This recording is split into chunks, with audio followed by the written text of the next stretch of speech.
So good afternoon. I'm Jocelyn Peña-Melnick, the chair of the committee. I'm with my vice chair to my left, Vice Chair Collison, and we are actually on voting list number 9. I want to thank the committee and staff for the hard work they're doing. We're going to start with the withdrawals. Is there any questions or discussion on the withdrawals? Seeing none, all those in favor say aye. Aye. Any opposition? Seeing none, let's move on to House Bill 32.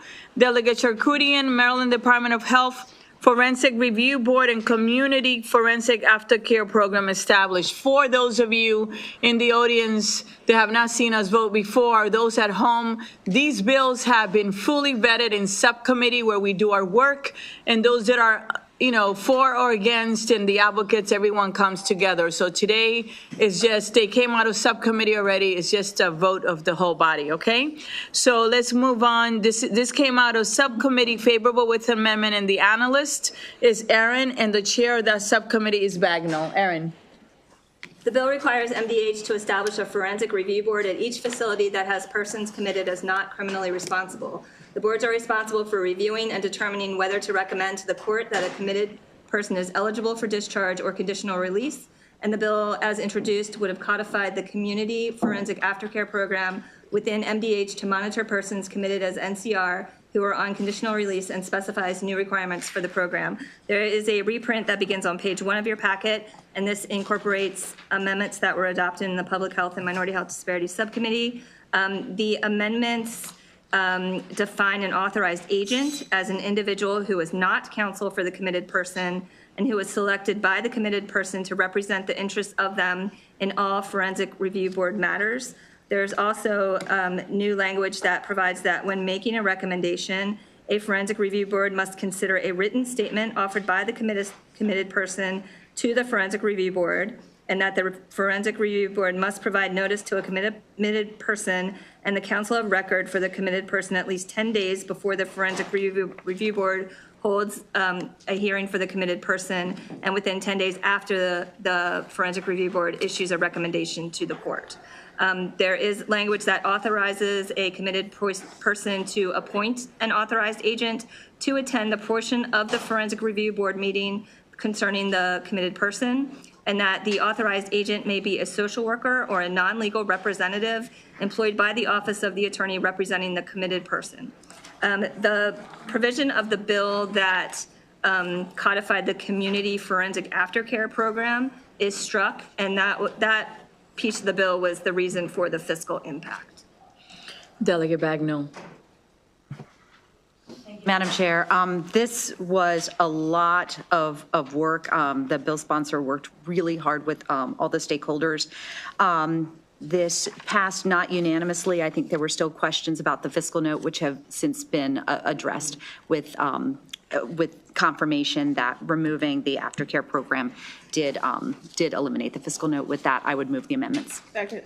The amendments have been moved in second. Are there any questions or concerns regarding the amendments?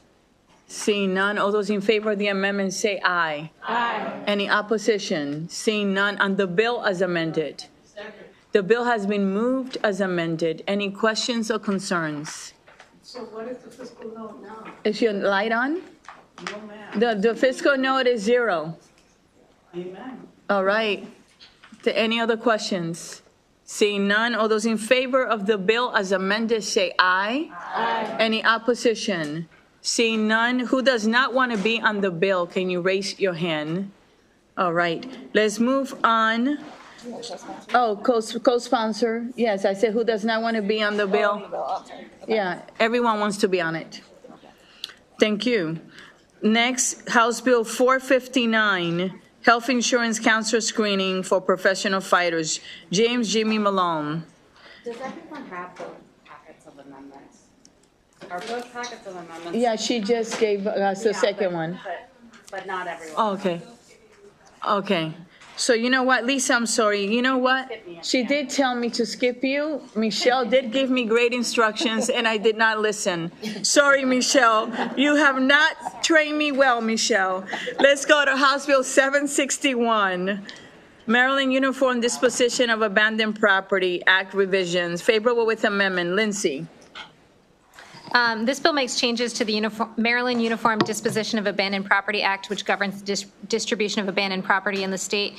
The bill explicitly applies the requirements of the act to additional forms of property, establishes new requirements and procedures related to abandoned property claims, and authorizes the comptroller to retain additional proceeds from the sale of abandoned property to use for certain purposes. The amendments on page 9 of Packet 1 adopted in Government Operations Subcommittee define gift card and gift certificate, strikes language relating to the maturation or termination of an insurance policy, alters the value at which the comptroller is required to publish notice, and removes certain dollar thresholds that were being added in the bill relating to offsetting of unclaimed property. Okay. Delegate Kerr. Thank you, Madam Chair. The amendments were adopted and the amended bill moved unanimously. I move the amendments. Second. The amendments have been moved in second. Any questions or concerns on the amendment? Seeing none, all those in favor say aye. Aye. Any opposition on the bill as amended? The bill has been moved in second. Any questions or concerns? Seeing none, all those in favor say aye. Aye. Any opposition? Seeing none, let's move on to House Bill 765, Hospital Medical Debt Collection, Sale of Patient Debt. It came out of subcommittee, favorable with amendment, and it is Aaron and Delegate Kerr. Aaron. There are amendments on page 30 of your packet that were adopted in Government Operations and Health Facilities Subcommittee. The bill as amended folds in House Bill 1324, which was Delegate Spiegel's bill on selling medical debt to nonprofit organizations. The bill. Oh, I need to be over. Sorry. Let me start over. Okay. Okay. Go ahead. So there is a reprint of the bill on page 30 of your packet that was adopted. It's amendments that were adopted in Government Operations and Health Facilities. The amendments fold in House Bill 1324, which was Delegate Spiegel's bill, which authorized hospitals to sell their medical debt to nonprofit organizations. So House Bill 765, as amended, would authorize a hospital to sell debt owed by a patient for hospital services to a government unit or entity that is under contract with the unit or to a nonprofit organization for the sole purpose of canceling the debt. The contract between the hospital and the government unit or contractor or the nonprofit organization purchasing the debt must state that the sole purpose of the sale of the debt is to cancel the debt. The patient is not responsible to the hospital, government unit, contractor, or the nonprofit organization for any amount of the debt that is sold or any interest, fees, or costs associated with the debt or the sale. The HSCRC must treat the amount of payments to hospitals for debt as an offset to uncompensated care amounts that are reported to hospitals. And the bill sunsets on December 31st, 2027. Delegate Kerr. Madam Chair, I want to acknowledge Delegate Spiegel's generosity. There were two bills that were very similar. We combined the two bills into Delegate Ivey's bill, and Delegate Spiegel was very generous in offering to give up his bill. So I move the amendments. Second. The amendments have been moved and second. Any questions or concerns? Seeing none, all those in favor of the amendment say aye. Aye. Any opposition on the bill as amended? It's been moved in second. Any questions or concerns on the bill as amended? Delegate Kipke, yes. Thank you, Madam Chairman. While I support the philanthropic groups that might want to do this, I don't think it's a proper role of government to be paying medical debt. So for that reason, I'll be voting no. Thank you. You're welcome. Any other concerns or questions? Seeing none, all those in favor say aye. Aye. Any opposition, can you raise your hand? Delegate Shalega, Delegate Morgan, Delegate Chisholm in spirit, just kidding. Delegate Riley, Delegate Hutchinson, and Delegate Kipke. So let's move on to House Bill 807. Actually, amendments, who does not want to be on the bill? Delegate Shalega, Delegate Morgan, Delegate Riley, Delegate Hutchinson, and Delegate Kipke. No, he's not here. I know, but. In spirit, Right, that's what. Delegate Chisholm in spirit told me, just leave me alone. Okay, House Bill 807, Information Technology Modernization Data Governance. It came out of subcommittee favorable with amendment. It is Lindsay and Kerr. Lindsay. This is a departmental bill from the Department of Information Technology that generally codifies an executive order establishing the Office of Enterprise Data and the position of the State Chief Data Officer within the Department of within DeWitt, not Department of DeWitt, requires each unit of state government to appoint an agency data officer with specified responsibilities, and renames the Council on Open Data to the Council for Open Data Advancement and modifies the council's membership and responsibilities. There is an amendment in page 36 of the first packet that corrects typos in the bill. Move the amendments. All right, the amendments have been moved in second. Any questions or concerns on the amendments? Seeing none, of those in favor say aye. Aye. Any opposition? Seeing none on the bill as amended. Second. It's been moved in second. Any questions or concerns? Seeing none, of those in favor say aye. Aye. Any opposition? Seeing none, the bill passes. Let's move on to, House Bill 826? Lindsay and Kurt, State Government Interdepartmental Advisory Committee on Small Minority and Women Business Affairs, repeal. It came out favorable with amendment. Lindsay. This is a GOSBA departmental bill that repeals the Interdepartmental Advisory Committee on Small Minority and Women Business Affairs. There's an amendment on page 37 of Packet 1 that updates language relating to sheltered workshops. This was suggested by Department of Disabilities. Okay, Delegate Kerr. Madam Chair, it was unanimous in subcommittee. I move the amendments. The amendments have been moved in second. Any questions or concerns? Seeing none, of those in favor say aye. Aye. Any opposition? Seeing none, on the bill as amended. It's been moved in second. Questions, concerns? Seeing none, of those in favor say aye. Aye. Any opposition? Seeing none, it's a departmental one. All right, House Bill 855. Delegate Hill, Work Group on Establishing a Science and Technology Best Practices and Innovation Network, alterations. It came out favorable out of subcommittee. Lindsay and Kurt. Lindsay. So in the 2024 session, there was a bill establishing the work group on establishing a science and technology best practices and innovation network. This bill alters the membership of that work group by reducing the number of appointees and also maintains the work group for 2 additional years until June 30th, 2027, and extends the deadline for the work group to report its findings and recommendations. There are no amendments on this. Delegate Kerr.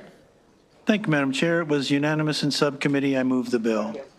So the bill has been moved in second. Any questions or concerns? Seeing none, all those in favor of the bill say aye. Aye. Any opposition? Seeing none, no opposition. The bill passes unanimous. Let's move on to House Bill 905. And if you notice, I'm skipping Lisa because we're waiting for the package. We got it already? Okay, great. 905. The bill requires each hospital to establish and maintain a clinical staffing committee that has equal membership from management and employees. Each clinical staffing committee must develop a clinical staffing plan that establishes the appropriate number of clinicians needed to administer quality health care by setting. By January 1st each year, each hospital must implement the plan, assign personnel to each patient care unit in accordance with the plan, and post specified information about the plan. By July 1st each year, each clinical staffing committee must conduct a review of the plan to evaluate the effectiveness of the plan during the immediately preceding year, update the plan to ensure that it continues to be appropriate and effective, and develop a process for receiving, resolving, and tracking complaints related to the clinical staffing plan. There are amendments in your packet beginning on page 41, and these were adopted in Government Operations and Health Facilities Subcommittee. The amendments require that each clinical staffing committee that's established under the part include at least one of the following. And as for the physician, it requires that it be a staff physician who is not a hospital employee or administrator. The amendments further provide that each clinical staffing committee shall develop a clinical staffing plan that meets patient needs, and that when developing the clinical staffing plan, the clinical staffing committee must consider existing staffing levels, methods to secure coverage needs as necessary, existing gaps in staffing, how to address the gaps, any available evidence-based standards, and a schedule for periodic review of the plan. On bill page 4 in line 13, there's a technical amendment that requires on or before January 1st each year, beginning in 2027, that each hospital implement the plan, and that's because beginning in 2026 is when they must develop the plan. And there is the amendments on bill page 5 strike the requirement that the hospital post the clinical staffing plan on their website. And there is an additional language after line 11 that provides beginning on or before July 1st, 2029, and each July 1st thereafter, the Maryland Hospital Association must compile reports provided by each hospital that summarize how the hospital's clinical staffing committee has addressed safe hospital staffing through the hospital's clinical staffing plan during the immediately preceding year, and provide the reports in a single transmittal to the Senate Finance and House Health and Government Operations Committees. Delegate Kerr. Madam Chair, this bill spent a long time in subcommittee. We brought it back several times. Last week, we held it to give the Maryland Hospital Association a chance to review the reprint. After a lengthy discussion this week, the bill did move, however, not unanimously. I move the amendments. The amendments have been moved in second. Any questions or concerns on the amendments? Seeing none, all those in favor, Delegate Hutchinson. Did any of those amendments change the position of MHA or any of the hospitals who were against No. the bill? Okay, thank you. Any other concerns or questions? All those in favor of the amendment say aye. Aye. Any opposition to the amendments? Seeing none, on the bill as amended. The bill has been moved and second as amended. Any questions or concerns on the bill as amended? Seeing none, all those in favor say aye. Aye. Any opposition? Delegate Chisholm is not here. Delegate Shalega, Delegate Shalega, Delegate Morgan, Delegate Riley, Delegate Hutchinson, and Delegate Kipke. Okay? Who does not want to be on the bill? Raise your hand. Delegate Shalega, Delegate Morgan, Delegate Riley, Delegate Hutchinson, Delegate Kipke. Thank you. Lindsay, are you ready for 991? Okay, go ahead. This bill extends the termination date for the Minority Business Enterprise Program by 1 year to July 1st, 2026, extends the due date for the related disparity study also by 1 year to September 30th, 2025, and makes corresponding adjustments to the termination and due dates for MBE contracting requirements and related disparity analyses under current law. The amendments that the numbering doesn't appear to be visible, but it's after page 13 in your second packet. Includes in the bill an extension for the MBE requirements for public-private partnerships and the associated disparity study. And I should also just clarify, you're looking at a reprint of the cross-file Senate Bill 829 in your packet. B&T voted those amendments earlier today. Okay. All right, so Delegate Kerr. Chair, this bill was unanimous in subcommittee. I move the amendments. The amendments have been moved and second. Any questions or concerns? All right, all those in favor say aye. Aye. Any objection? On the bill as amended? The bill has been moved as amended. Is there a second? There's a second. Any questions or concerns on the bill as amended? All those in favor say aye. Aye. Any opposition? Seeing none, the bill passes and is favorable with amendment. Who does not want to be on the bill? Raise your hand. Delegate Shalega, Delegate Riley, Delegate Kipke, Delegate Morgan, and Delegate Hutchinson. Okay? And everyone else wants to be on it. All right, so let's move on to Aaron, House Bill 1131. The bill establishes the buprenorphine training grant program in MDH to assist a county with offsetting the cost of training paramedics to administer buprenorphine. A county may apply to MDH for a grant from the program, which may only be used to train paramedics to administer buprenorphine. The governor must include an appropriation in the annual budget bill of at least $50,000 from the opioid restitution fund for the program. The authorized purposes of ORF are expanded to include the program, and the Maryland Office of Overdose Response must establish a work group to study access to buprenorphine in the state and report to specified committees of the General Assembly by December 31st, 2025. There are no amendments. Delegate Bagno. Thank you, Madam Chair. This was unanimous, and I would move the bill. Second. The bill has been moved in second. Any questions or concerns? Delegate Shalega. Thank you, Madam Chair. Just welcome. clarifying that I heard you say, Aaron, that this is not a mandate of state government money. This is coming out of the restitution fund. Correct. Thank you. Any other questions or concerns? Seeing none, all those in favor of the bill, say aye. Aye. Any opposition? All right, seeing none, the bill passes. Let's go to Lisa. I think Aaron and Lindsay are done, right? Lisa, let's go back to page 1. Let's go to House Bill 459, which is the cancer screening for professional firefighters, James Jimmy Malone Act. It came out favorable with amendment. Lisa and Collison. Lisa. There are amendments in the second packet that was handed out on the first page, and as amended, the bill requires a county that offers a self-insured employee health benefit plan in the state to provide to each firefighter employed by the county coverage for preventive cancer screenings in accordance with the latest screening guidelines issued by the International Association of Firefighters. The amendments limit the provisions of the bill to counties and provide that counties may satisfy the requirements of the bill by providing a no-cost annual exam that includes preventive cancer screening in accordance with the latest guidelines issued by the International Association of Firefighters, or by applying for a grant to pay for innovative cancer screening technology. The amendments also require counties to report specified data to the Maryland Healthcare Commission and require the commission to study the data and report on the impact of expanding the preventive screening requirements by December 1st, 2028. Delegate Collison, Vice Chair Collison. Thank you, Madam Chair. So this bill is in honor of one of our beloved colleagues here in the House. It's being named the James Jimmy Malone Act. The amendments and the bill passed the subcommittee, not unanimously, but good questions were raised around whether or not this was a level of mandate on the counties. It does not include volunteer firefighters. However, we did hear that at least in one county, they are being offered the same benefits as the professional firefighters.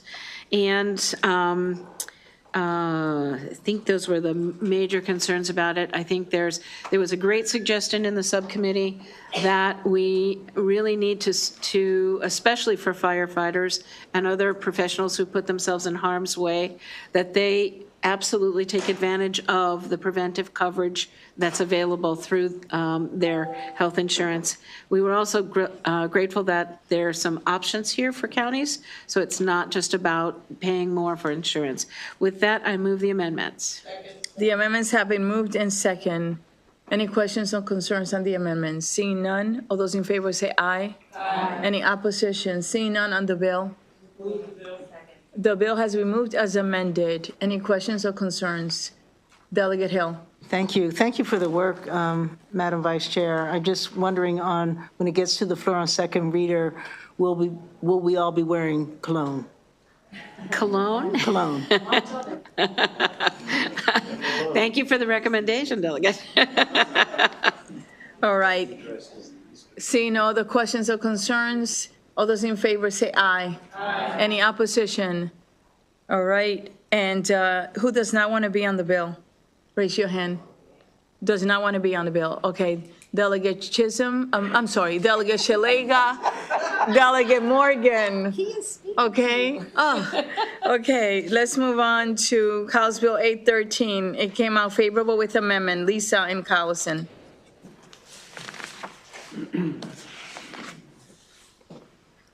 So 813, there are amendments on page 5 in your packet, and as amended, the bill requires the Maryland Insurance Administration and the Maryland Department of Health to convene a work group to study issues related to pharmacy benefit managers, including Medicaid reimbursement, specialty drugs, and regulation of ERISA plans. With this bill, okay, Lisa? Yeah. With this bill, we're continuing to try to address the underpayment of our pharmacists, both, and we're hearing from the chains as well as the independent pharmacists for the drugs that they have to purchase and then be reimbursed by. So we're taking a very deep dive into the relationships between the payers, the PBMs, and the pharmacies with this, and I look forward to the conversations. The bill passed unanimously, the amendments and the bill passed unanimously from subcommittee, so I move the amendments. Second. Amendments have been moved in second. Any questions or concerns? Seeing none, all those in favor say aye. Aye. Any opposition on the amendments? On the bill as amended? Second. It's been moved in second. Any questions or concerns? Seeing none, all those in favor say aye. Aye. Any opposition? Seeing none, who does not want to be on the bill? Raise your hand. Okay. House Bill 1086, thank you, appreciate you. 1086, Maryland Medical Assistance Program and Health Insurance Coverage for Anesthesia Prohibiting Time Limitations. It came out of subcommittee favorable with amendment. Lisa? This bill requires carriers and Medicaid to cover the delivery of anesthesia for the entire duration of a procedure if the delivery of anesthesia for the procedure as ordered by a licensed medical professional is covered. The bill specifies that a time limitation may not be placed on the delivery of anesthesia. The amendments are on page 8 of your packet. They specify that coverage include medical care related to the delivery of anesthesia that is provided immediately before or after the procedure. They clarify that Medicaid or a carrier may not establish, implement, or enforce a policy, practice, or procedure that places time limitations on the delivery of anesthesia. Vice Chair Collison. Thank you, Madam Chair. This was a bill that's a good sense bill. We heard about this happening in another state, and we want to prevent it here in Maryland. The amendments in the bill passed unanimously from subcommittee. I move the amendments. The amendments have been moved in second. Any questions or concerns? Seeing none, of those in favor say aye. Aye. Any opposition? Seeing none, on the bill as amended. Is there a second? Oh, second, sorry.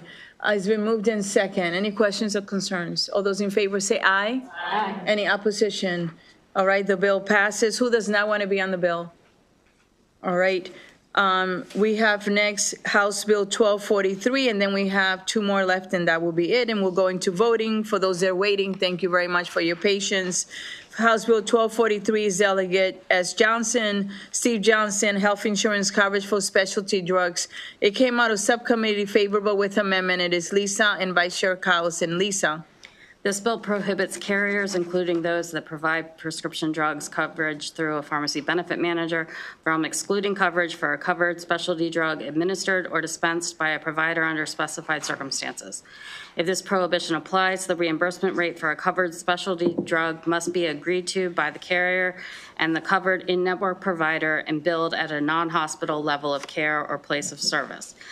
There are amendments on page 9 in your packet. The amendments provide that the provisions of the bill do not supersede the HSCRC authority to set rates for specialty drugs administered in settings regulated by HSCRC.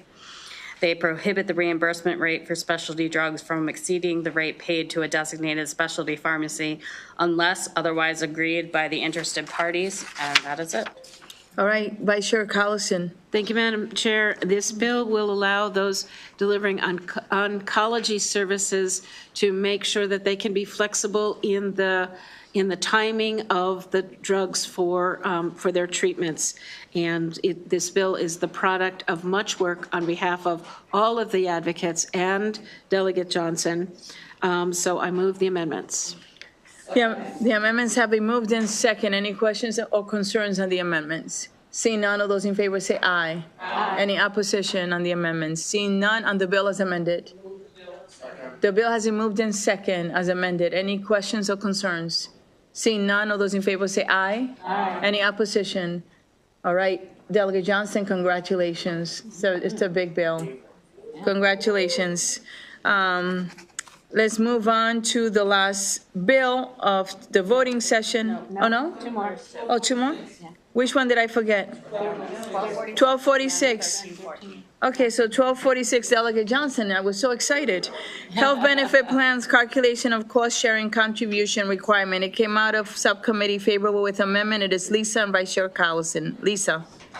When calculating an insured or enrollee's cost-sharing contributions, this bill requires certain carriers, including those that provide prescription drug coverage through a pharmacy benefits manager, to include any discount, financial assistance payment, product voucher, or other out-of-pocket expense made by or on behalf of the insured or enrollee for prescription drugs as specified. A person that provides such assistance made by or on behalf of an insured or enrollee must notify the insured or enrollee of the maximum dollar amount of the assistance. Failure to comply with this requirement is a violation of the Maryland Consumer Protection Act. There are amendments on page 11 in the packet. They specify that the notice requirements must be met within 7 days of assistance being accepted.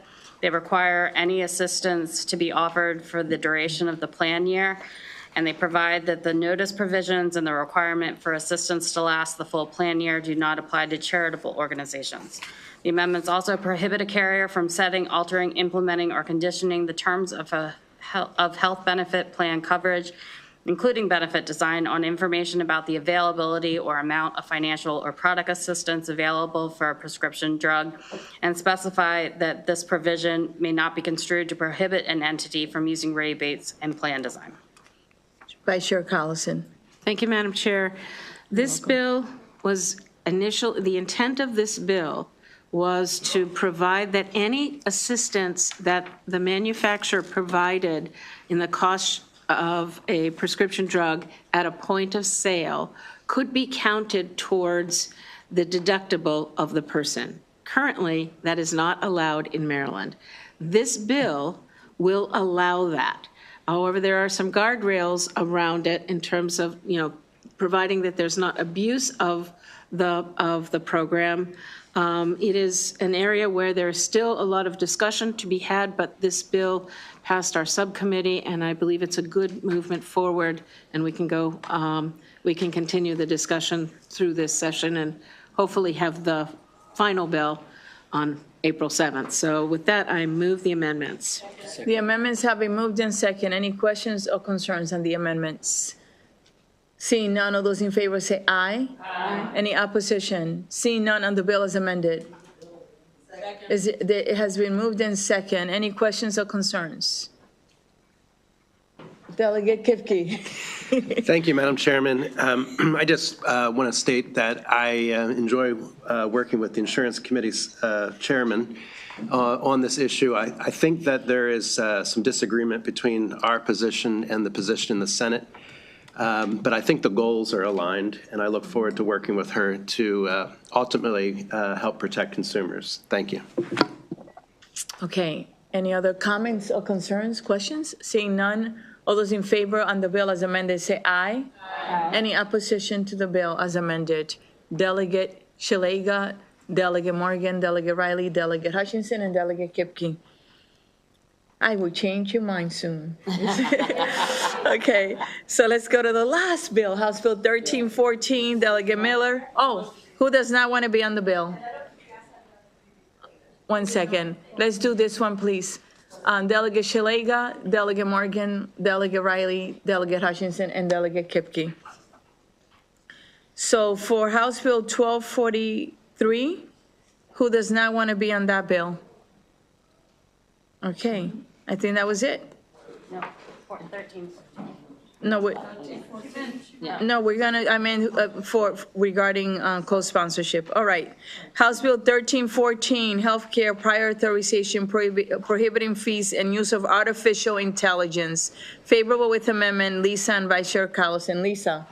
This bill prohibits a healthcare provider from charging a fee to obtain a prior authorization from a health insurer, a nonprofit health service plan, a health maintenance organization, any other entity that provides health benefit plans subject to state regulation, or a Medicaid managed care organization. The amendments strike the AI provisions in the bill.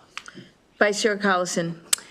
Thank you, Madam Chair. So we heard from the sponsor of the bill just last week that there were a couple of instances where medical practitioners were charging a fee to the patient for the prior authorization process. That is currently not accepted by our Attorney General's office, so this bill codifies it in statute that it's an activity that we can't do. But we recognize, and I want to state this for the record, that we do have to continue to work on the payment levels that our medical practitioners are getting to make sure that we retain and recruit good professionals. So I appreciate the work that went into this bill.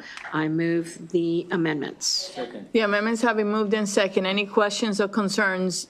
Delegate Hill. Yes, Madam Chair, since I'm not on the subcommittee, I want to have some clarity. You say it's already illegal. We have providers who are in networks. We have providers. Can you get closer to the microphone, please? Okay, we have providers who are in networks and providers who are outside of networks. So I'm not clear on what exactly is it illegal to do. It's illegal to charge beyond whatever the fee is for the service the practitioner is providing.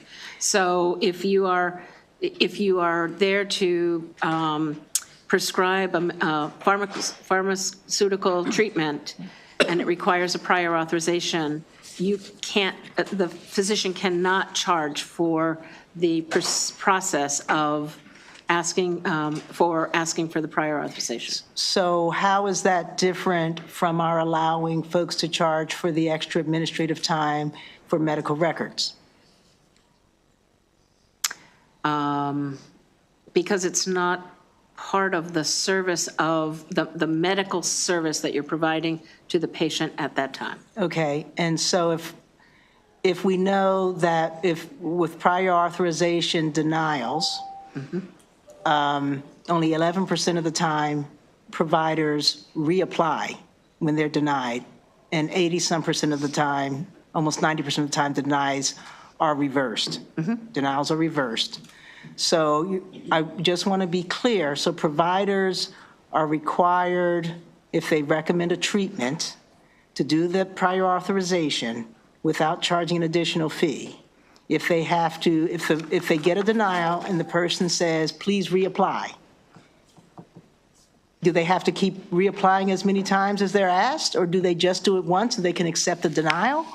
Or how many times do they have to keep asking the same on behalf of the patient? I would say, since this bill doesn't speak to that it would include the entire appeal and grievance process. Okay, so I'm wondering if, since we didn't take the time to ask the insurance companies and investigate their claim that they cover that as part of their administrative cost, that's what the testimony was. The provider's already been paid for all the administrative cost. But I'm not aware, maybe the subcommittee got information of how is that, what part of the fee includes the administrative costs and what counts as administrative costs. So I just like a little bit more, if you can explain that, because I'm not sure that that actually is what's included. We did not actually have that conversation. Delegate, Okay, are you? then I'm going to ask to hold this bill And for a further conversation. we are going to be having additional voting sessions, right? Tomorrow, yeah, we can hold it. So I'll see what I can find out. Okay, thank you. Okay? So we'll hold the vote, okay? Until we come back, all right? And if anyone else has any other questions on this bill, please bring it now, okay? To her, yes. And just to be clear, I was not aware that people were charging for this. It's not a practice that before the hearing I was aware of, Delegate Hill, we're gonna but deal with it I'm just leaving it offline. at that. I just wanted that to be clear for the record. Because we have people waiting, so we will. So we're gonna hold it for you, okay? And you can get the answers. We don't need to rush anything. We wanted you guys to get the answers, okay? So we'll do, and we have a great relationship with MIA, so we can definitely work on that.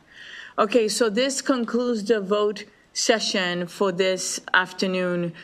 For the committee members, I am not going to tell you your assignments yet. I'm going to do that after bill hearings, okay? So please, after bill hearings, we're going to go now straight into, can we go straight into, not yet? How many minutes? I mean, he has to shut it down, but then we can go in about 2 minutes. All right, can you shut us down? Bring